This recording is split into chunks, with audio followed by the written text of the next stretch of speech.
Kita awali dari yang pertama, yaitu sifat komutatif atau biasa juga disebut dengan sifat pertukaran. Dalam sifat komutatif itu terdiri dari perkalian dan penjumlahan. Nah, kita awali dengan contoh yang pertama, yaitu sifat komutatif perkalian. 10 dikali 8. Kita tukar atau kita putar posisinya menjadi dibalik, yaitu menjadi 8 dikali 10. Nah, kita hitung. 8 dikali 10 itu sama dengan 80. Nah, jika kita hitung dari bilangan yang di depan, hasilnya juga akan sama. 10 dikali 8 itu juga hasilnya 80. Nah, kita masuk ke contoh yang kedua, yaitu sifat komutatif pada penjumlahan. Perhatikan contohnya, yaitu 12 ditambah 8. Kita ubah menjadi 8 ditambah 12. Kita hitung 8 ditambah 12 sama dengan 20. Itulah contoh sifat komutatif atau pertukaran. Kita lanjutkan ke sifat asosiatif atau pengelompokan. Nah, sifat asosiatif atau pengelompokan itu biasanya juga digunakan dalam perkalian dan penjumlahan. Kita masuk ke contoh pertama dalam bentuk penjumlahan, yaitu 7 ditambah 4 tambah 5. Perhatikan angka yang dikelompokkan di sini yaitu 4 dan 5. Nah, untuk pengelompokannya kita ubah menjadi yang bagian depan itu yang kita kelompokkan. Jadi, ditukar posisinya. Kalau di sini yang dikelompokkan adalah angka yang di belakang. Nah, untuk selanjutnya yang kita kelompokkan adalah angka yang depan, yaitu 7 ditambah 4. Maka kita tuliskan menjadi 7 ditambah 4, kemudian ditambah 5. Nah, kita hitung. 7 ditambah 4, hasilnya adalah 11, kemudian ditambah 5. Nah, 11 ditambah 5, hasilnya sama dengan 16. Nah, jika kita hitung dari sebelah sini juga sama. 7 ditambah, ini 4 tambah 5 hasilnya 9, berarti 7 ditambah 9 hasilnya juga adalah 16. Contoh yang kedua yaitu dalam bentuk perkalian. Perhatikan adik-adik, ini berbeda dari yang pertama. Nah, di sini angka-angka yang dikelompokkan berada di posisi depan.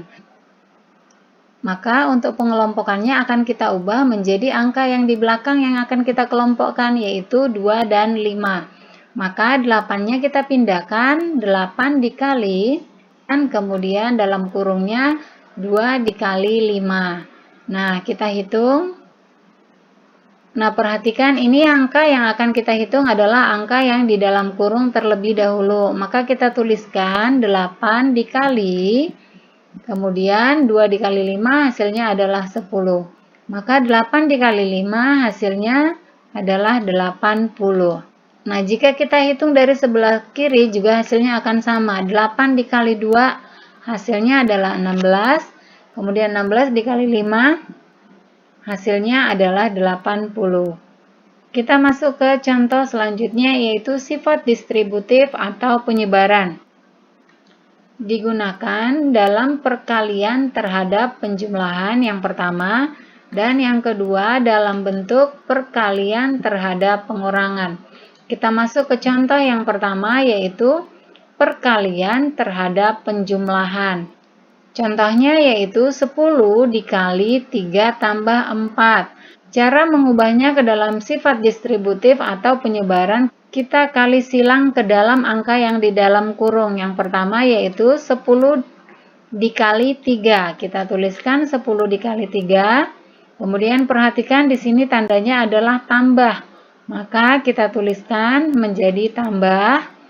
Kemudian kita kali lagi silang 10 dan 4. Menjadi 10 dikali 4. Kita hitung perkalian yang di dalam kurung. Yang pertama, 10 dikali 3 sama dengan 30. Kemudian ditambah 10 dikali 4 sama dengan 40. Nah, 30 ditambah 40 sama dengan 70. Jika kita hitung dari sebelah kiri juga akan sama. 3 tambah 4 hasilnya adalah 7. Maka 10 dikali 7 hasilnya sama dengan 70.